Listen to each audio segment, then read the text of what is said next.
Hello everyone, welcome back once again. हम बिहार जीविका के area coordinator and community coordinator की classes को ले रहे थे और आज की जो हमारी क्लास है वो 8वीं क्लास है। ठीक है, इससे पहले 7 क्लासेस ऑलरेडी चैनल पे अपलोड हो चुकी हैं। ठीक है, और उससे रिलेटेड प्रैक्टिस सेट भी साथ में चल चुके हैं और जो क्लासेस हो रही हैं उसका प्रैक्टिस सेट भी आपको शाम तक मिल जाएगा। ठीक है, तो हम सेंट्रल गवर्नमेंट की स्कीम्स को देख रहे थे। ठीक है, सेंट्रल गवर्नमेंट की स्कीम्स को देख रहे थे, उसके जो पॉवर्टी एलिवेशन एंड उसका कैरेक्टरिस्टिक, ठीक है, देख रहे थे, जिसमें हमने महात्मा गांधी यानी मनरेगा को देख लिया था और दीनदयाल अंत्योदय योजना को देख लिया था। और इन पे जो क्या है प्रैक्टिस सेट भी हमने लगभग कर ही लिया है। ठीक है, इस पे 100 प्रश्न हो चुके हैं, यानी मनरेगा पे हमारे 100 प्रश्न हो चुके हैं। इसके साथ ही साथ डेली प्रैक्टिस सेट में भी इसको कवर किया जा चुका है। सॉरी, मनरेगा पे जो क्या है 100 प्रश्न नहीं हुए, सॉरी, इस पे 10 प्रश्न हुए और 100 प्रश्न जो है, जो 100 प्रश्नों की श्रृंखला है वो आपको पता है कि सैटरडे और संडे को होती है। ठीक है, तो इस पे डेली प्रैक्टिस सेट चल रहे हैं, जो क्लासेस आ रही हैं उसका प्रैक्टिस सेट भी शाम तक अपलोड किया जा रहा है। ठीक है, तो आज की जो हमारी क्लास में आज का जो हमारा सब्जेक्ट है वो है प्रधानमंत्री आवास योजना। ठीक है, प्रधानमंत्री आवास योजना ग्रामीण, ध्यान रखना है आज का जो हमारा टॉपिक है वो है प्रधानमंत्री आवास योजना ग्रामीण। तो चलिए स्टार्ट करते हैं। पहला है कि कह रहे हैं कि प्रधानमंत्री आवास योजना ग्रामीण भारत सरकार के ग्रामीण विकास मंत्रालय द्वारा शुरू किया गया एक प्रमुख सामाजिक कल्याण कार्यक्रम है। तो यहाँ पे ध्यान रखना है कि किसके द्वारा शुरू किया गया है, तो ये भारत सरकार के ग्रामीण विकास मंत्रालय द्वारा शुरू किया गया है और ये क्या है, एक सामाजिक कार्यक्रम है, सामाजिक कल्याण यानी सोशल वेलफेयर प्रोग्राम है। ठीक है, जिसका उद्देश्य क्या है, इसका उद्देश्य ग्रामीण क्षेत्रों में सभी के लिए आवास यानी सभी के लिए आवास प्रदान करना है, ताकि पात्र परिवारों को बुनियादी सुविधाओं के साथ एक पक्का घर बनाने में सहायता मिल सके। ठीक है, तो इस योजना के तहत यानी ग्रामीण जो योजना है प्रधानमंत्री आवास योजना ग्रामीण जो है वो ग्रामीण परिवारों में यानी गाँव में सभी के लिए आवास प्रदान करना है, ताकि जो भी पात्र हैं यानी जो आवास के लिए पात्र हैं उनके लिए बुनियादी सुविधाओं के साथ एक पक्का मकान बनाने में सहायता मिल सके। अगर बात करें तो यह योजना जो पूर्ववर्ती इंदिरा आवास योजना का नया रूप है। ठीक है, जो इंदिरा गांधी आवास योजना थी उसका नया रूप है और ये अप्रैल 2016 में से शुरू किया गया था। ध्यान रखना है कि कब स्टार्ट किया गया था, तो अप्रैल 2016 में शुरू किया था। मैं आपको यहाँ पे बता दूँ कि यहाँ पे मैंने डेट मेंशन नहीं किया है कि किस डेट को स्टार्ट किया गया था। तो आप क्या करें कि जब भी अगर किसी में डेट छूट गया हो तो उसकी डेट आप गूगल करके उसका नोट कर ले। ठीक है, क्योंकि इन सारे एग्ज़ाम में डेट इंपॉर्टेंट होता है। हो सकता है कि अप्रैल पूछ ले 2016, लेकिन हो सकता है कि पर्टिकुलर डेट भी दें। ठीक है, और 2016 पूछे तो उसमें आप कंफ्यूज हो सकते हैं। ठीक है, तो आपको पता चल गया कि जो प्रधानमंत्री आवास योजना है वो क्या है। तो ये ग्रामीण विकास मंत्रालय के तहत शुरू किया गया एक सामाजिक कल्याण कार्यक्रम है, जिसका उद्देश्य क्या है कि ग्रामीण क्षेत्र में सभी के लिए आवास प्रदान करना है, यानी वैसे लोग जिनके पास घर नहीं है और बुनियादी सुविधाओं के साथ साथ उन्हें एक घर प्रोवाइड कराना इसका उद्देश्य है। जिनके पास भी आवास नहीं है यानी घर नहीं है, रहने के लिए पक्का मकान नहीं है, उनके लिए इस योजना के तहत घर बनाकर दिया जाता है। ठीक है, और इस योजना की शुरुआत कब की गई थी, तो 2016 में की गई थी। और इसमें किस योजना को मर्ज किया गया है यानी किस योजना को इसमें मॉडिफाई करके इसको बनाया गया है, तो ध्यान रखना है कि पूर्ववर्ती जो इंदिरा आवास योजना था इसको इसमें मर्ज कर दिया गया है। ठीक है, अगर इसके उद्देश्य या दायरे की बात करें तो क्या है इसका पर्पज़ और इसका जो दायरा है वो क्या है, तो यह योजना मुख्य रूप से, ठीक है, यह इस योजना का मुख्य उद्देश्य जो है हर बेघर परिवार और कच्चे या जर्जर घरों में रहने वाले लोगों को एक पक्का घर उपलब्ध कराना है। इसके अतिरिक्त इसके कुछ, ठीक है, और लक्ष्य भी हैं। तो पहला लक्ष्य तो यही है कि इसके तहत जो क्या है, जिन परिवारों के पास भी घर नहीं है या पक्का मकान नहीं है, यानी जो कच्चे और जर्जर घरों में रहते हैं, यानी जो घर की कंडीशन है वो बहुत अच्छी नहीं है, उन परिवारों को पक्का मकान उपलब्ध कराना इसका मेन उद्देश्य है। ठीक है, ध्यान रखना है कि इसका मेन पर्पज़ क्या है, तो घर उपलब्ध कराना। जिनके पास भी आवास नहीं है या आवास है भी लेकिन उनकी कंडीशन अच्छी नहीं है तो उनको घर प्रोवाइड कराना। इसमें क्या किया गया ना, यहाँ पे अभी फ़िलहाल में हम इस योजना के बारे में पढ़ रहे हैं, ठीक है, इस योजना के बारे में पढ़ रहे हैं। उसके बाद हम इसकी कैरेक्टरिस्टिक और ये गरीबी को कैसे कम करता है उसको नीचे देखें, ठीक है। तो ये पॉइंट्स लास्ट में भी आएंगे, ठीक है, तो ध्यान रखना है। पहला है कि आवास का आकार बढ़ाकर, ठीक है। पहला क्या था ना, ये घर का न्यूनतम जो आकार था वो 20 मीटर था, ठीक है, 20 मीटर वर्ग मीटर था, और उससे बढ़ाकर अब क्या कर दिया गया, 25 वर्ग मीटर कर दिया गया है, जिसमें स्वच्छ खान पान के लिए एक अलग जगह भी शामिल है। इसमें खाना बनाने के लिए यानी किचन होगा, ठीक है, और एक लैट्रिन की व्यवस्था की गई है, यानी बाथरूम वगैरह के लिए भी जगह को सम्मिलित किया गया है। इसलिए इसके जो आकार को क्या कर दिया गया, बढ़ा दिया गया है, ठीक है। तो खाना बनाने के लिए जगह और जो लैट्रिन की व्यवस्था वो भी घर में ही उसकी व्यवस्था करने के लिए इसके आकार को बढ़ाया गया। तो पहले कितना था, तो ध्यान रखना है कि 20 वर्ग मीटर था और उसे क्या कर दिया गया, 25 वर्ग मीटर कर दिया गया, ठीक है। ये चौड़ाई में होता है, ऐसे जो होता है ना, ऐसे ही घर बनेगा, ऐसा नहीं है कि ऐसा 25 मीटर बना के दे दिया, नहीं, ठीक है। अगर जिनके पास ऐसा मान लीजिए ऐसा नहीं है, तो ये जो आकार है ना वो निर्धारित किया गया है इसमें। हालांकि अब जिनके पास ज़मीन ऐसी होगी वो ऐसे ही घर बनाएंगे, जिनके पास चरकोर होगी, यानी जो इसमें लीगली जो बात की गई है वो 25 वर्ग मीटर की गई है, ठीक है। तो ध्यान रखना है इसको।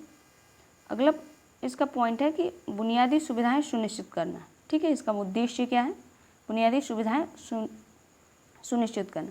तो जो प्रधानमंत्री ग्राम सड़क योजना है, सड़क ग्राम योजना है, जो क्या इसका नाम है, एक बार मैं देख लेती हूँ, सॉरी, प्रधानमंत्री आवास योजना ग्रामीण, उसको मैं सड़क कह रही थी इसलिए मैंने देख लिया, ठीक है। तो प्रधानमंत्री आवास योजना ग्रामीण, इसके तहत बनने वाले घर सिर्फ आश्रय नहीं है बल्कि एक संपूर्ण पैकेज के रूप में डिज़ाइन किए गए हैं। यह अन्य सरकारी योजनाओं के साथ तालमेल बैठाकर प्राप्त किया जाता है, ठीक है। जैसे कि आपको पता है कि इसका आकार बनाया गया, इसमें स्वच्छ खाना और लैट्रिन की व्यवस्था वगैरह सारी सुविधाएं होनी चाहिए। तो इसलिए यह कह रहा है कि ये सिर्फ बुनियादी सुविधाएं सुनिश्चित करने के लिए नहीं है, घर जो है सिर्फ एक आश्रय यानी सिर्फ रहने के लिए नहीं है, बल्कि इसमें अन्य चीज़ें भी डिज़ाइन की गई हैं, ठीक है, जिसमें अन्य योजनाओं के माध्यम से उसमें फंडिंग प्रदान की जाए। जैसे स्वच्छ भारत मिशन ग्रामीण जो है, इसमें क्या किया जाता है कि इसके तहत आपको पता है कि गाँव में इसके तहत शौचालय निर्माण के लिए 12,000 रुपये की वित्तीय सहायता प्रदान की जाती है। जो जिनके पास भी लैट्रिन नहीं है, ठीक है, शौचालय नहीं है, उनके लिए क्या किया जाता है, ग्रामीण क्षेत्रों में 12,000 रुपये की सहायक धनराशि प्रदान की जाती है ताकि वो अपने घरों में शौचालय का निर्माण कर सकें, ठीक है। तो ये सरकार द्वारा दी जाती है। उसके बाद है महात्मा गांधी राष्ट्रीय ग्रामीण रोजगार गारंटी अधिनियम के तहत घर के निर्माण के लिए, यानी जब घर बनेगा तब के लिए 90 दिन तक का अकुशल श्रम प्रदान करता है। यानी इस योजना के तहत जो 90 दिन का है आपको अकुशल श्रम भी प्रदान किया जाता है, ठीक है।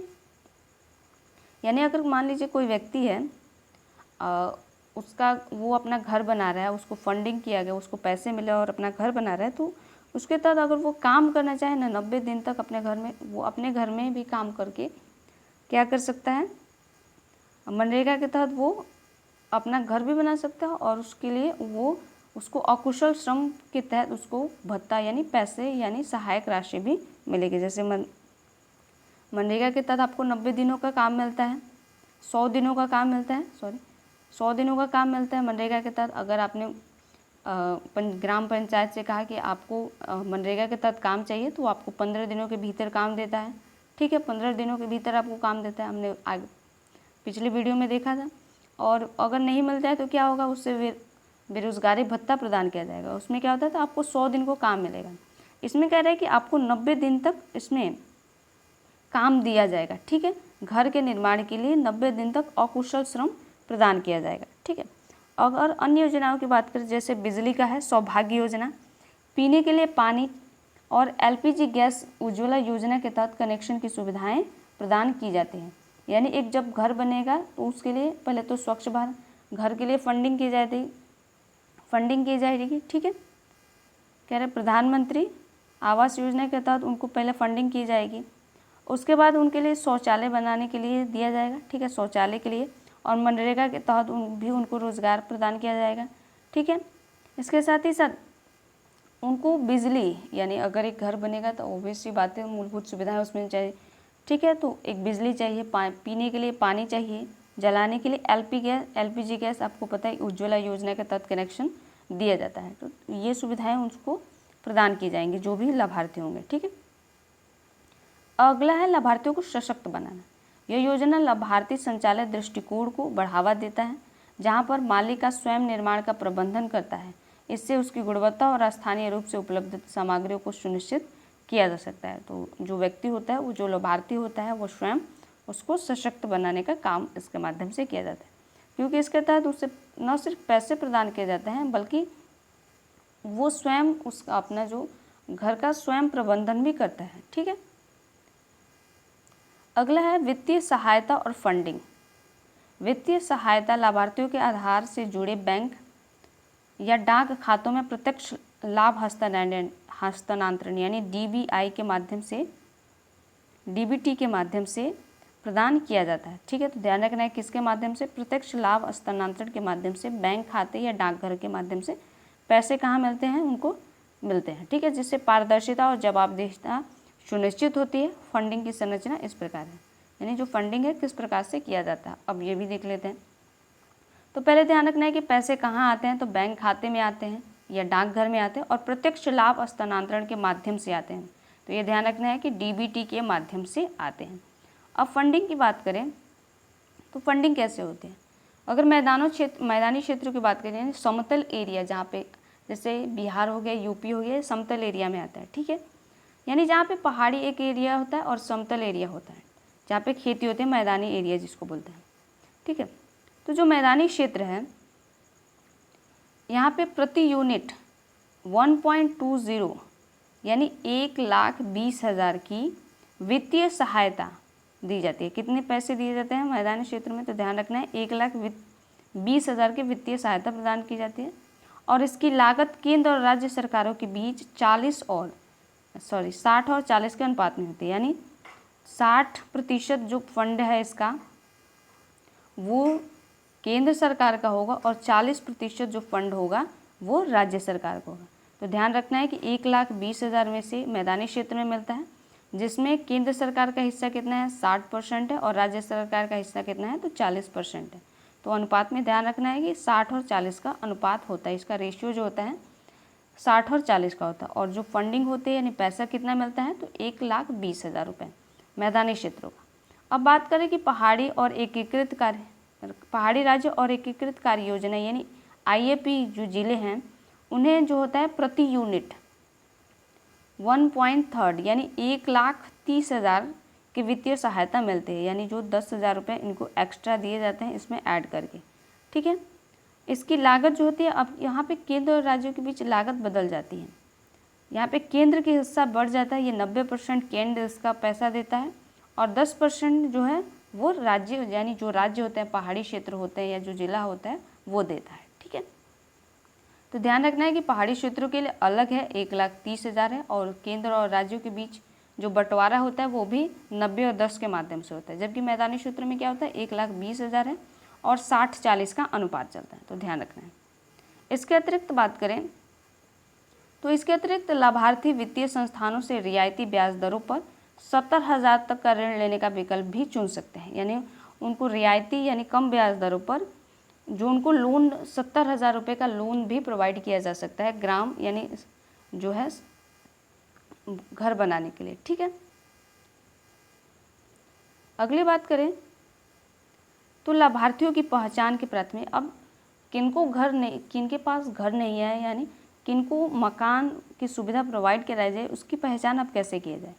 तो लाभार्थियों की पहचान का एक मजबूत बहुचरणीय प्रक्रिया है जिसे निष्पक्ष और पारदर्शी बनाने के लिए डिज़ाइन किया गया है ताकि त्रुटियों की संभावना कम हो, यानी जो लाभार्थी हैं जिनके पास घर नहीं है उन्हीं को आवास की सुविधा मिले, ठीक है। तो इसका जो पहला पॉइंट है सामाजिक आर्थिक और जाति जनगणना यानी SECC 2011 का डेटा, ठीक है।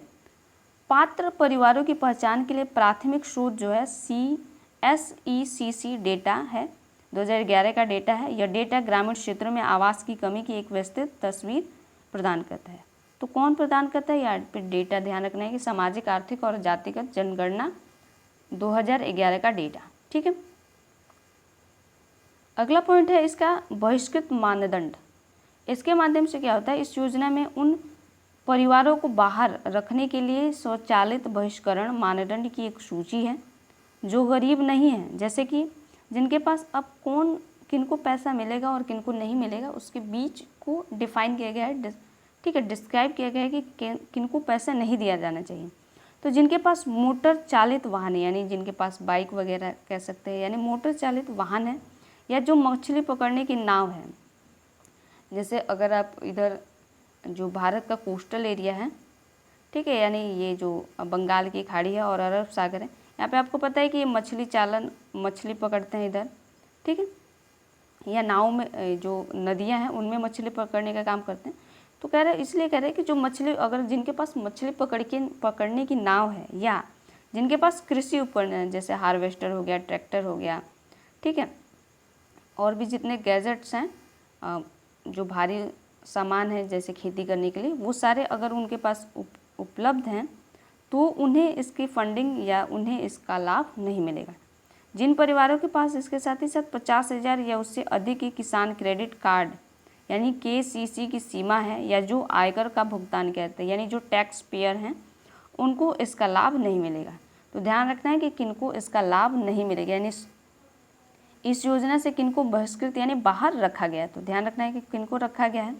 तो पहला तो जिनके पास गाड़ी वगैरह वाहन है उनको, या जिनके पास मछली पकड़ने के नाव है उनको, और या जिनके पास कृषि उपकरण है। इसके साथ ही साथ जो 50,000 या उससे अधिक है किसान क्रेडिट कार्ड की सीमा है, या जो टैक्स पेयर हैं, उनको इससे बाहर रखेगा, यानी इन व्यक्तियों को इस योजना का लाभ नहीं मिलेगा, यानी घर बनाने के लिए उनको पैसा नहीं प्रदान किया जाएगा। अब बात कर लेते हैं कि जो समावेशन मानदंड है, यानी स्वचालित, कुछ परिवारों को उनकी अत्यधिक कमज़ोर स्थिति के कारण स्वचालित रूप से इसमें शामिल किया जाता है। कुछ लोगों की जो कंडीशन होती है, जो अन्य चीज़ों को तो पूरी करते हैं, लेकिन उनके पास घर नहीं होता है, ठीक है, तो उनको इसमें सम्मिलित किया जाता है। जैसे जो बेघर परिवार हैं उनको आवास की सुविधा दी जाएगी, या आदिम जो जनजातियाँ हैं उनको इसके तहत आवास की सुविधा मिलेगी। कानूनी रूप से मुक्त किए गए बंधुआ मजदूर, यानी जो बंधुआ मजदूर थे, बंधुआ मजदूर यानी ऐसे व्यक्ति होते हैं जो बंधुआ मजदूरी क्या, यानी उनको काम के बदले पैसा नहीं मिलता है। मालिक ने एक बार उनको खरीद लिया, उसके बाद वो उनको पैसे नहीं देता है, क्योंकि वही तो बंधुआ मजदूर है, बिना पैसे के जो काम करता है वो बंधुआ मजदूर होता है, ठीक है, और मालिक एक ही होता है, मालिक चेंज नहीं कर सकता है। तो बेघर जो परिवार हैं उनको दिया जाएगा, आदिम जो जनजाति हैं उनको दिया जाएगा, या कानूनी रूप से जो बंधुआ मजदूर मुक्त किए गए हैं उनको आवास की सुविधा दी जाएगी। उसके साथ ही साथ बेसहारा परिवार या जो भिक्षा पर जीवित हैं, यानी जो भिक्षा मांगकर जीवन यापन कर रहे हैं, उनको आवास की सुविधाएं प्रदान की जाएंगी। अगला पॉइंट की बात करते हैं तो कमी स्कोर और रैंकिंग। विभिन्न SECC मानदंडों से गणना किए गए कमी स्कोर के आधार पर बहुस्तरीय प्राथमिकता लागू की जाती है। यह सुनिश्चित करता है कि सबसे कमज़ोर परिवारों को पहले सहायता मिले, ठीक है, यानी ये जो सेंसस है SECC 2011 का, इसके माध्यम से क्या कह सकते हैं, ये विशेष तौर पे क्या करता है कि बताता है कि सबसे कमज़ोर परिवार कौन से हैं और उनको प्राथमिकता देता है कि उनको पहले भवन निर्माण करके दिया जाए, ठीक है। तो अब इसमें क्या सम्मिलित है, तो ध्यान रखना है कि जो सेंसस के SECC के जो मानदंड है उसमें क्या सम्मिलित है, ठीक है। पूछ सकता है कि SECC मानदंडों में कौन से मानदंड सम्मिलित हैं, ठीक है। तो पहला है कच्ची दीवारों और कच्ची छत वाले शून्य 1 या 2 कमरे वाले परिवार, यानी जिनकी जो घर है वो कच्चा मकान है, यानी मिट्टी का जो घर है या कच्ची छतें हैं, ठीक है, ऊपर का छत कच्चा है, और 1 या 2 कमरे वाले परिवार, यानी मान लीजिए किसी का परिवार है उसके पास एक ही रूम है, ठीक है, छोटा सा रूम है, एक ही रूम है या 2 रूम है, तो ऐसे परिवारों को और उनकी जो मकान कच्ची है उनको इसमें सम्मिलित किया जाए, यानी उनको आवास की सुविधा प्रदान की जाएगी। दूसरा है जिन परिवारों में 16 से लेकर 59 वर्ष की आयु के बीच कोई वयस्क सदस्य नहीं है, यानी ऐसा व्यक्ति नहीं है जो पैसे कमाकर घर बना सके उनको इसमें सम्मिलित किया जाएगा। यहाँ पे आयु सीमा ध्यान रखना है कि 16 से 59 वर्ष, क्योंकि काम करने की आपको पता है कि आयु क्या होती है, 16 से 59 वर्ष की होती है। ठीक है, हालांकि लीगली 18 वर्ष है, लेकिन इसमें ऐड किया गया है क्योंकि गांव में क्या होता है 14 वर्ष के बाद माना जाता है कि काम लोग करने लगते हैं। ठीक है, तो ध्यान रखना है कि आयु सीमा इसकी ध्यान रखनी है। उसके बाद है प्रमुख, जो महिला प्रमुख परिवार जिसमें कोई वयस्क पुरुष नहीं है, यानी अगर कोई पुरुष नहीं है, जो महिला प्रमुख है उसका और उसके फैमिली मेम्बर में कोई पुरुष सदस्य नहीं है, उनको प्रदान किया जाएगा। ठीक है, इसके साथ ही साथ अगला है जिन परिवारों में विकलांग सदस्य हैं या कोई स्वस्थ वयस्क नहीं है, यानी कोई व्यक्ति विकलांग है या कोई स्वस्थ व्यक्ति नहीं है जिससे वो काम करके भवन वगैरह बना सके, यानी लग्जरियस लाइफ को अचीव कर सके। ठीक है, क्योंकि उसकी जो विकलांगता है, हो सकता है कि विकलांग होने के कारण वो काम न कर पाता हो, यानी जो पैसा है इनकम अर्न नहीं कर पाता हो, तो वैसे परिवारों को इसमें सम्मिलित करें। उसके साथ ही भूमिहीन परिवार जो दिहाड़ी मजदूरी पर निर्भर है, यानी ऐसे व्यक्ति जो डेली बेसिस पर निर्भर हैं, उनको इसमें पात्रता दी जाती है, उनको भवन बनाने के लिए पैसे दिया जाता है। तो ध्यान रखना है कि जो SECC है 2011 के मानदंड, उसमें कौन कौन से परिवारों को इसमें सम्मिलित किया जाता है। तो वैसे परिवार जिनकी कच्ची दीवारों और कच्ची छत वाले शून्य 1 या 2 कमरे वाले परिवार, यानी जिनके पास घर ही ना हो या हो भी तो 1 या 2 कमरे वाला हो। प्लस में जिन परिवारों में 16 से 59 वर्ष की आयु के बीच कोई वयस्क सदस्य नहीं है, उनको दिया जाएगा। यानी अगर उनके पास बच्चा है, जैसे 16, मान लीजिए 15 साल का बच्चा है तो उसको मिल जाएगा, लेकिन 16-17 की आयु हो जाएगी तो उसको वो फंडिंग नहीं मिलेगी। महिला प्रमुख परिवार जिसमें कोई वयस्क पुरुष सदस्य नहीं है और जिन परिवारों में विकलांग सदस्य हैं या कोई स्वस्थ व्यक्ति नहीं है, उनको मिलेगा। और भूमिहीन परिवार जो दिहाड़ी मजदूरी पर निर्भर करते हैं, उनको इसमें आवास योजना के तहत आवास के लिए फंडिंग की जाती है। इसके साथ ही साथ आवास प्लस सर्वेक्षण, उन परिवारों को शामिल करने के लिए जो SECC 2011 डेटा में छूट दिए गए थे, ग्रामीण विकास मंत्रालय ने एक आवास प्लस सर्वेक्षण किया है। यह सर्वेक्षण अतिरिक्त पात्र परिवारों की पहचान करता है और उन्हें प्राथमिक सूची में शामिल करता है। यानी इस सर्वेक्षण के माध्यम से अगर कुछ लाभार्थी छूट गए हैं, यानी कुछ ऐसे व्यक्ति हैं जो इन मानदंडों को पूरा नहीं करते हैं, उनके लिए पहले आवास और उसके बाद सर्वेक्षण करने के माध्यम से उनको लाभ प्रदान किया जाए। ग्राम सभा सत्यापन प्रक्रिया का एक महत्वपूर्ण चरण ग्राम सभा द्वारा प्रारंभिक सूची का सत्यापन है। यह सार्वजनिक सत्यापन सुनिश्चित करता है कि पहचान किए गए लाभार्थी वास्तव में सबसे योग्य हैं और कोई भी व्यक्ति अपात्र परिवार में शामिल नहीं है। यानी जो ये निर्धारण करता है, आपको पता है कि आपका पंचायत जो होता है, जो मुखिया होता है, वो उन लोगों को भरवाता है। ठीक है, हालांकि इसमें बहुत धोखाधड़ी की जाती है। जिन लोगों को ज़रूरत होती है उनको ये फंडिंग बहुत ही कम मिल पाती है। ठीक है, और इसका लाभ जो होते हैं ना, वही लोग उठा पाते हैं जो ग्राम पंचायत का जो मुखिया वगैरह होता है उनके साथ ज़्यादा अटैच होते हैं, उनको भी सुविधाएं ज़्यादा मिलती हैं। ठीक है, हालांकि ऐसा नहीं है कि सब उनको फंडिंग प्रोवाइड नहीं कराई जाती है, जिनको ज़रूरत होती है उनको, ऐसा नहीं है, लेकिन बहुत सारे लोगों को नहीं मिलती हैं। ठीक है, आपको पता है कि गांव में क्या कंडीशन चलती है। उसके बाद है स्वीकृति और निधि का वितरण। एक बार जब कोई लाभार्थी प्राथमिक सूची में आ जाता है और उसका सत्यापन हो जाता है, तो प्रक्रिया स्वीकृत और वित्तीय सहायता प्रदान करने की ओर बढ़ जाती है। ठीक है, उसके बाद का जो प्रोसेस होता है उसको फंडिंग प्रोवाइड कराई जाती है। जैसे कोई व्यक्ति मिला है जो वो सेंसस था, इन मानदंडों को अगर कोई पूरा करता है तो उसको उसका अगला चरण है, उस प्रक्रिया में उसको शामिल कर लिया जाता है। ठीक है, प्राथमिक सूची में आ जाता है और उसके बाद फंडिंग प्रोवाइड कराने की व्यवस्था की जाए। ऑनलाइन आवेदन, जो पात्र लाभार्थी हैं प्रधानमंत्री आवास योजना पोर्टल, ग्रामीण पोर्टल के माध्यम से आवेदन कर सकते हैं। तो आवेदन कहाँ से किया जाता है, तो इसी पोर्टल के माध्यम से किया जाता है। लक्ष्य आवंटित की बात करें तो ग्रामीण विकास मंत्रालय पात्र परिवारों की संख्या और उनके कमी स्कोर के आधार पर राज्यों और केंद्र शासित प्रदेशों को लक्ष्य आवंटित करता है। ठीक है, प्रत्यक्ष लाभ हस्तांतरण, वित्तीय सहायता सीधे लाभार्थियों के आधार से जुड़े बैंक या डाक के खाते में प्रदान की जाती है। यह बिचौलियों को समाप्त करता है और सुनिश्चित करता है कि पैसा सही व्यक्ति के पास पहुंचे। ठीक है, तो यहाँ पे ध्यान रखना है कि डायरेक्ट बेनिफिट है, यानी प्रत्यक्ष लाभ हस्तांतरण के माध्यम से पैसा प्रोवाइड किया जाता है। उसके बाद है कि किस्त आधारित भुगतान। धन का वितरण घर के निर्माण की प्रगति से जुड़ी किस्त में किया जाता है। इस प्रक्रिया की निगरानी आवास सॉफ्ट और आवास ऐप के माध्यम से की जाती है, जो प्रबंधन सूचना प्रणाली यानी MIS और जो निर्माण के चरणों को ट्रैक करती है। अगली किस्त जारी करने के लिए अलग अलग चरण जैसे नींव स्तर, लिंटर स्तर और पूरी होने पर जियो टैगिंग की गई तस्वीरें अपलोड की जाती हैं। जैसे जब किसी व्यक्ति को आवास मिलेगा ना, तो उसका प्रोसेस होगा, उसको कुछ फंड मिलेगा, कुछ पैसा आएगा, जितना भी पैसा पहला पैसा आता है उसको, ठीक है, और उसके तहत क्या किया जाए कि आएगा तो पैसा उसकी नींव वगैरह खुदाई वगैरह उसका लेंटर वगैरह काम करानी है। एक घर बनाने का जो घर को खड़ा करने के लिए जो व्यवस्था की जाती है, तो पहले उसको किए जाते हैं। ठीक है, उसके बाद वो जो अधिकारी आते हैं, ब्लॉक से अधिकारी आते हैं और वो इसको अपडेट करते हैं। ठीक है, अगले फंड के लिए उनको अपडेट करते हैं। ठीक है, तो यानी जियो टैगिंग, इसी को जियो टैगिंग की जाती है। ठीक है, इन सारे स्तरों पर, और वो अपलोड करते हैं तो आगे की फंडिंग रिलीज होती है। ठीक है, आवेदन और कार्यान्वयन की बात करें तो प्रधानमंत्री योजना को प्रत्येक राज्य और केंद्र शासित प्रदेश के लिए निर्धारित लक्ष्यों के लिए 7 चरणबद्ध तरीके से लागू किया गया है।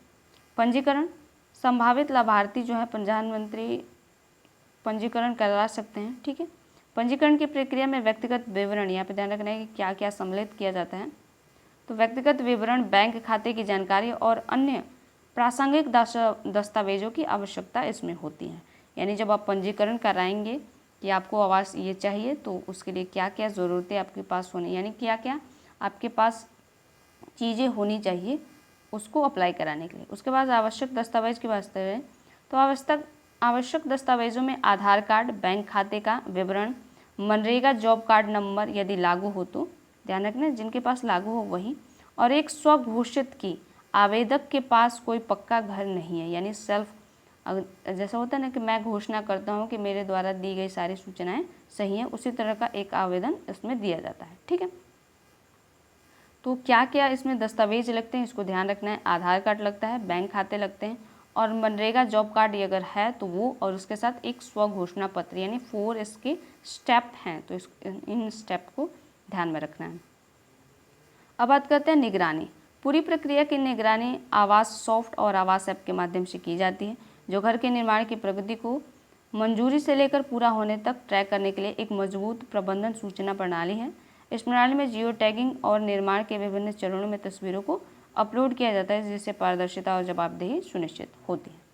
ठीक है, तो ये तो रही इसकी जो आवास योजना जो है प्रधानमंत्री आवास योजना ग्रामीण, इसके बारे में पूरी डिटेल की क्या है ये और कैसे काम करता है, क्या फंक्शंस है इसके। ठीक है, और इसमें लागू करने के लिए क्या क्या चीज़ें चाहिए। अब बात कर लेते हैं कि यह गरीबी को कम कैसे करता है। ठीक है, जो हमारा मेन फोकस है, ये गरीबी को कम कैसे करता है। तो बात कर लेते हैं कि प्रधानमंत्री आवास योजना जो है ग्रामीण गरीबी उन्मूलन के लिए एक महत्वपूर्ण सरकारी योजना है, जिसका उद्देश्य ग्रामीण क्षेत्रों में सभी को आवास प्रदान करना है। यह कार्यक्रम गरीबी के सबसे मौलिक पहलुओं में से एक है, यानी पर्याप्त आश्रय की कमी को सीधे संबोधित करता है। यह सुनिश्चित करता है कि हर पात्र परिवार के पास बुनियादी सुविधाओं के साथ साथ एक पक्का घर हो। और प्रधानमंत्री आवास योजना ग्रामीण का लक्ष्य ग्रामीण जो गरीबों के जीवन स्तर में सुधार लाना, सामाजिक सुरक्षा को बढ़ाना और उनकी आर्थिक स्थिति को ऊपर उठाना इसका मेन लक्ष्य है। तो हमने ऊपर इन सारी चीज़ों को देखा कि ये क्या है, कैसे काम करते हैं, वही चीज़ें सेम इसमें भी है। ठीक है, अब देख लेते हैं कि ये ग्रामीण जो है गरीबी को ख़त्म करने में कैसे हेल्पफुल होता है। ठीक है, कैसे काम करता है ग्रामीण गरीबी को कम करने में। तो जो ये योजना है ये कई तरीक़ों से गरीबी उन्मूलन में योगदान देता है। ठीक है, प्रधानमंत्री जो आवास योजना है ग्रामीण वो कई चरणों में जो होता है काम करता है। पहला है संपत्ति निर्माण और वित्तीय सुरक्षा। एक पक्का घर गरीब परिवार के लिए एक महत्वपूर्ण संपत्ति होती है। यह सुरक्षा की भावना और एक अस्थायी पता प्रदान करती है जो अन्य सरकारी योजनाओं और वित्तीय सेवाओं तक पहुंच के लिए महत्वपूर्ण है। एक घर एक छोटे घर आधारित व्यवसाय चलाने की अनुमति देकर एक आयकर संपत्ति की संभावना का स्रोत भी बन सकता है। तो ये कह रहे हैं कि जो संपत्ति अगर जिनके पास घर नहीं है उनके पास एक घर होगा तो उनकी जो फाइनेंशियल स्थिति होती है, जो कंडीशन होती है वो सुधरती है। जैसे किसी के पास घर नहीं हो, अभी उसके पास एक घर है, तो उसके पास एक संपत्ति का निर्माण हुआ, एक वित्तीय सुरक्षा उसके पास हो गई। ठीक है, तो यही कह रहा है कि वो वित्तीय सुरक्षा प्रदान करता है। और अन्य जो सरकारी योजनाएं, आपको पता है कि एक परमानेंट एड्रेस सभी के पास होना चाहिए। तो जब उनके पास एक घर होगा तो उनका वो क्या होगा, परमानेंट एड्रेस हो जाएगा। तो अन्य जो सरकारी योजनाएं या लाभ उनको आएंगे तो वो उनके जो अस्थायी पता है उसके माध्यम से उनको मिलना स्टार्ट हो जाता है। ठीक है, तो जिससे क्या होता है कि जो ग्रामीण गरीबी के उन्मूलन में योगदान देती है। अब जिनके पास घर नहीं था, अब उनके पास एक घर है, तो ऑब्वियस सी बात है कि उनकी कंडीशन बेटर होगी। उसके बाद है स्वच्छता, स्वास्थ्य और स्वच्छता में सुधार। यह योजना 25 वर्ग मीटर के न्यूनतम घर के आकार को अनिवार्य करती है। जो पहले 20 वर्ग मीटर था, अब उसमें क्या हो गया, एक किचन और एक लेटरिन बाथरूम की व्यवस्था की को अनिवार्य कर दिया, इसलिए इसके आकार को भी बढ़ाया गया। इसमें स्वच्छ खाना पकाने के लिए एक समर्पित क्षेत्र के साथ ही साथ स्वच्छ भारत मिशन ग्रामीण के साथ मिलकर शौचालय प्रदान करती है। इसमें स्वच्छता में सुधार होता है और बीमारियों की घटनाएं कम होती हैं, जिससे बेहतर स्वास्थ्य परिणाम मिलते हैं और गरीबों के लिए स्वास्थ्य की देखभाल के खर्च में कमी आती है। ठीक है, तो अगर किसी व्यक्ति के पास पहले तो घर नहीं था, घर होएगा, तो अगर घर होएगा तो एक पक्का मकान है उसके पास, तो उसकी जो वो घर यानी शेल्टर पे, अपने घर पे जो खर्च करता था, जो मान लीजिए कोई भी पैसा कमा कर लाता था, तो अगर उसके पास घर नहीं था तो वो अपने घर के खर्च पे या किराए पे खर्च करता होगा। ठीक है, और वो भटकता रहता होगा इधर उधर, तो वो उसके माध्यम से क्या किया गया, एक तो उसको घर प्रदान किया गया, प्लस घर में जो स्वास्थ्य की सुविधाएं उसको प्रदान की जाएगी, यानी खाना बनाने के लिए एक अच्छा वातावरण उसको दिया जाएगा उसमें। ठीक है, एक साफ़ सुथरा जगह, उसके साथ ही साथ स्वच्छता में शौचालय का निर्माण किया जाएगा ताकि वो बाहर न जा सके। ठीक है, और जो बाहर की गंदगी है, अगर व्यक्ति की जो गंदगी है ना वो नहीं होगी तो व्यक्ति बीमार नहीं पड़ेगा। ठीक है, तो अगर कोई व्यक्ति बीमार नहीं पड़ेगा तो जो उसकी बीमारी पर पैसे खर्च होते थे वो सेविंग होगी, यानी वो बचत होगी, और वो जो पैसे होंगे वो किसी अन्य मद पे, अपने विकास पे वो उसको खर्च कर, जैसे एजुकेशन पे खर्च कर सकता है या आगे किसी काम के लिए खर्च कर सकता है। ठीक है, अपनी सेविंग के लिए खर्च कर सकता है। ठीक है, तो वो कर सकता है। उसके बाद है रोजगार सृजन और आर्थिक सशक्तिकरण। जो प्रधानमंत्री आवास योजना ग्रामीण है, सीधे और अप्रत्यक्ष रूप से रोजगार पैदा करते हैं। यह योजना लाभार्थियों को महात्मा गांधी राष्ट्रीय ग्रामीण रोजगार गारंटी के तहत 90 दिनों तक का अकुशल श्रम वेतन प्रदान करती है। ये 90 से 95 दिन भी हो सकता है। ठीक है, इसका कोई फिक्स नहीं है, हालांकि 90 दिन ही चलता है, कभी केसेस में क्या होता है 95 दिन में होता है। तो इसके तहत भी अकुशल श्रम का वेतन प्रदान करती है, और यह निर्माण चरण के दौरान आय का एक तत्काल स्रोत प्रदान करती है। इसके अतिरिक्त यह योजना स्थानीय कारीगरों और निर्माण सामग्री के उपयोग को प्रोत्साहन करती है। इससे स्थानीय वस्तुओं और सेवाओं की मांग भी पैदा होती है। ठीक है, जहाँ पे घर बनता है आपको पता है कि वो व्यक्ति अपने आसपास से ही सारी सामानें खरीदेगा, तो इससे क्या होता है, बाजार में एक मांग क्रिएट होती है। ठीक है, जो अर्थव्यवस्था के लिए बहुत ही अच्छी चीज़ होती है। उसके साथ ही साथ बुनियादी सुविधाओं तक पहुँच। यह कार्यक्रम अन्य सरकारी योजनाओं के साथ तालमेल के लिए डिज़ाइन किया गया है, जो लाभार्थियों को बिजली यानी सौभाग्य योजना हमने ऊपर देखा, एलपीजी गैस योजना और पीने के लिए पानी कनेक्शन प्रदान करता है। ये सुविधाएं जीवन की गुणवत्ता में काफ़ी सुधार करती हैं और गरीबों पर दैनिक बोझ को कम करती है, जिससे अन्य उत्पादक गतिविधियों पर ध्यान केंद्रित कर पाते हैं। ठीक है, अगर वो जो घर पे खर्च करते थे, ठीक है, और जो बिजली कनेक्शन आपको पता है बीपीएल के तहत उनको बिजली कनेक्शन दिया जाता है। ठीक है, और उज्ज्वला योजना के तहत जो कम पैसे पे उनको जो एलपीजी गैस सिलेंडर प्रोवाइड कराए जाते हैं, जो उसका कनेक्शन है वो प्रोवाइड कराया जाता है। ठीक है, और पीने का पानी हर घर नल जल परियोजना जो है उसके माध्यम से प्रदान किया जाता है। इससे क्या होता है कि उनकी जो गुणवत्ता होती है, जीवन की गुणवत्ता, उसमें काफ़ी सुधार होता है। ठीक है, अगला है सामाजिक और मनोवैज्ञानिक कल्याण। यह सुरक्षित और गरिमापूर्ण घर में रहने का एक गहरा मनोवैज्ञानिक प्रभाव है। यह आत्मसम्मान को बढ़ाता है, परिवारों को सशक्त बनाता है और सामाजिक भेदभाव को कम करता है। सुरक्षा और अपनेपन की भावना गरीबी के चक्र से बाहर निकाल कर एक महत्वपूर्ण कदम है। जिन व्यक्तियों के पास पहले घर नहीं था, अब उनके पास अच्छा घर होगा तो ऑब्वियस बात कि उनकी जो मेंटल कंडीशन है वो बढ़ेगी, ठीक है। जो उनके मनोवैज्ञानिक जो दबाव है वो कम होगा। एक व्यक्ति जिसके पास घर नहीं था और अगर उसके पास घर हो जाए तो आपको पता है कि जो मेंटल कंडीशन होती है कितनी अच्छी हो जाती है, ठीक है। अब बात कर लेते हैं कि जो प्रधानमंत्री आवास योजना है इसकी फीचर्स क्या है, ठीक है। आपको पता है कि पहले तो गरीबी को कैसे दूर करते हैं, अब बात कर लेते हैं कि उसकी विशेषताएं क्या क्या हैं जो हमारे सिलेबस का पार्ट है। तो इसकी जो मुख्य विशेषताएं नीचे दी गई हैं। पहला क्या है, वही सारी चीज़ें हैं, ठीक है। उसकी विशेषता और उस कैसे ये कम करता है उन्हीं पॉइंट्स को लिखा जाता है, ठीक। तो बढ़ते हुए इकाई का आकार, इस योजना के तहत आपको पता है जो न्यूनतम आकार 20 वर्ग मीटर था उसे बढ़ाकर 25 मीटर कर दिया गया, जिससे स्वच्छ खाना पकाने के लिए एक अलग जगह भी शामिल है और अधिक सम्मानजनक और कार्यात्मक की जगह सुनिश्चित करती है, ठीक है। तो खाना बनाने के लिए और एक शौचालय की व्यवस्था की है, तो यानी गुणवत्तापूर्ण और पर्याप्तता पर ध्यान इसमें दिया गया है। उसके बाद है बुनियादी सुविधाएं।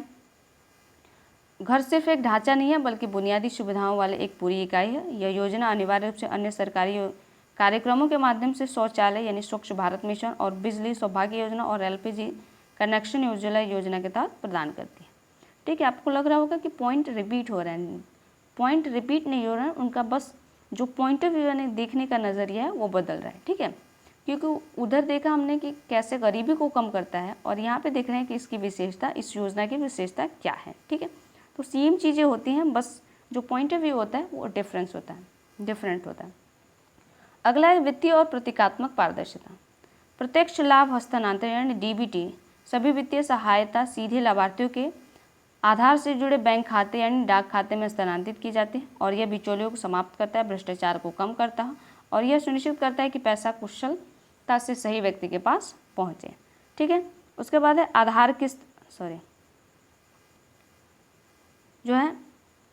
किस्त आधारित भुगतान। धनराशि जो धन किस्तों में जारी की जाती है जो घर के निर्माण की भौतिक प्रगति से जुड़ी होती है और यह सुनिश्चित करते हैं कि धन का उपयोग इच्छित उद्देश्य के लिए किया जाएगा और इसका दुरुपयोग न किया जाए। क्योंकि फंडिंग पता है कि आपको घर बनने पर ही की जाती है। घर एक स्टेप बना तो कुछ फंड रिलीज होगा, सेकंड स्टेप बना तो कुछ फंड रिलीज होता है। ऐसे होता है कि ताकि उसका पैसे का दुरुपयोग कोई व्यक्ति ना कर सके, उसका सही उपयोग करे और घर बनाने के लिए ही करे। उसके बाद प्रौद्योगिकी संचालित निगरानी। लाभार्थियों के चयन से लेकर घर के पूरा होने तक पूरी प्रक्रिया को आवास सॉफ्ट नामक एक मजबूत प्रबंधक सूचना प्रणाली और आवास ऐप नामक मोबाइल ऐप के माध्यम से ट्रैक किया जाता है और पारदर्शिता और जवाबदेहिता सुनिश्चित करने के लिए निर्माण के लिए विभिन्न चरणों में जियो टैगिंग की गई तस्वीरों को अपलोड किया जाता है। जिन लोगों के घर बन गया है उसको अपलोड किया जाता है कि हाँ जो आवास दिया गया था उस व्यक्ति ने उसका घर बना लिया है। उसके बाद है निष्पक्ष और समावेशी लाभार्थी चयन। SCCC 2011 के डेटा के तहत लाभार्थियों की पहचान सामाजिक, आर्थिक और जातिगत जनगणना डेटा का उपयोग की जाती है जो आवास की कमी की एक विस्तृत तस्वीर प्रदान करता है। यह चयन से व्यक्तिपरक और तत्वों को हटा देता है, ठीक है। अगला बात करते हैं कि बहुस्तरीय प्राथमिकता। यह योजना विभिन्न मानदंडों से गणना किए गए सभी स्कोरों के आधार पर सबसे वंचित परिवारों को प्राथमिकता देती है। यह बेघर परिवारों, मैला ढोने वाले, आदिम जनजातीय समूहों और उच्च कमी स्कोर वाले लोगों जैसे श्रेणियों को इसमें विशेष वरीयता दी गई है, ठीक है। उसके बाद है ग्राम सभा द्वारा स्वयं सत्यापित किया जाता है इसका। तो लाभार्थियों को सूची में ग्राम सभा यानी गाँव की सभा द्वारा सत्यापित किया जाता है कि ताकि सार्वजनिक जाँच सुनिश्चित हो सके और अपात्र परिवारों को इसमें शामिल होने से रोका जा सके। यानी जिनके पास घर हो उनको आवास की सुविधा न मिले, जिनके पास नहीं है सिर्फ उन्हीं को मिले।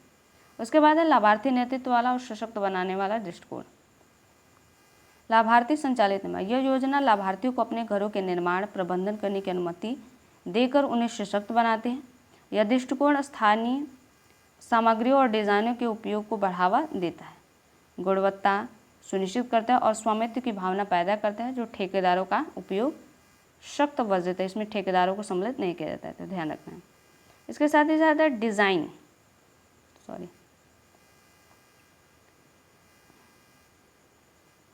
डिज़ाइन में लचीलापन। लाभार्थियों के पास घर के डिज़ाइन का विकल्प होता है जो संरचनात्मक रूप से मजबूत, सांस्कृतिक रूप से उपयुक्त और स्थानीय जलवायु की परिस्थितियों के अनुकूल होते हैं।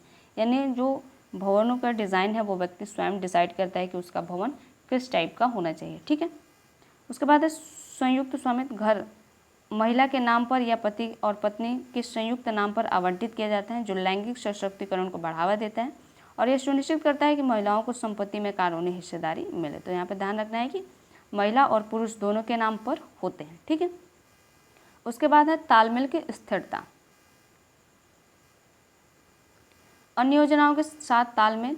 प्रधानमंत्री आवास योजना ग्रामीण को एक समग्र समाधान प्रदान करने के लिए अन्य सरकारी कार्यक्रमों के साथ तालमेल करने के लिए डिज़ाइन किया गया है। उदाहरण के लिए यह निर्माण के लिए मनरेगा का लाभ उठाना ताकि 90 से 95 दिनों तक अकुशल श्रम प्रदान किया जाए, ठीक है। तो 90 दिन भी हो सकता है, 95 दिन भी हो सकता है। उसके बाद है स्थिरता प्रदान। यह योजना स्थानीय पर्यावरण अनुकूल और आपदा प्रतिरोधक सामग्री निर्माण तकनीकों के उपयोग को प्रोत्साहित देती है। यह कुशल श्रम का एक पुल सुनिश्चित करने और स्थानीय अर्थव्यवस्थाओं को बढ़ावा देने के लिए ग्रामीण राज्य मिस्त्रियों के प्रशिक्षण का भी समर्थन करते हैं। यानी जो घर वगैरह बनेगा तो आपको पता है कि आसपास के ही लोग होंगे यहाँ से, इससे क्या होगा, वहाँ के जो राज मिस्त्री हैं उनको भी प्रशिक्षण मिलता है, ठीक है। तो ये था प्रधानमंत्री ग्रामीण आवास योजना, ठीक है, ग्रामीण। और इसको हम इसके सारे जितने भी पॉइंट्स थे हमने इसको बहुत अच्छे से कवर किया है और इन पे बहुत आपको इन पे जो भी पॉइंट्स थे, जो इम्पोर्टेंट पॉइंट्स हैं उन पे ध्यान रखना है कि क्या है, कैसे हैं, ठीक है। और इसका जो भी आपको पता है कि जो भी स्कीम्स आती है या जो भी क्लास आती है, जैसे आज इसका पूरा चैप्टर ख़त्म हो गया है तो इसका जो प्रैक्टिस होगा, प्रैक्टिस सेट जो होगा आपको शाम तक इसकी वीडियो मिल जाएगी, ठीक है। तो शाम तक इसके प्रैक्टिस सेट भी अपलोड हो जाएंगे, आप इसको सॉल्व करके देख सकते हैं कि आपको कितनी चीज़ें समझ में आई हैं और कितना अच्छे से आप इसको समझ पाएँ, ठीक है। तो मिलते हैं नेक्स्ट वीडियो में गाइस, तब तक के लिए धन्यवाद।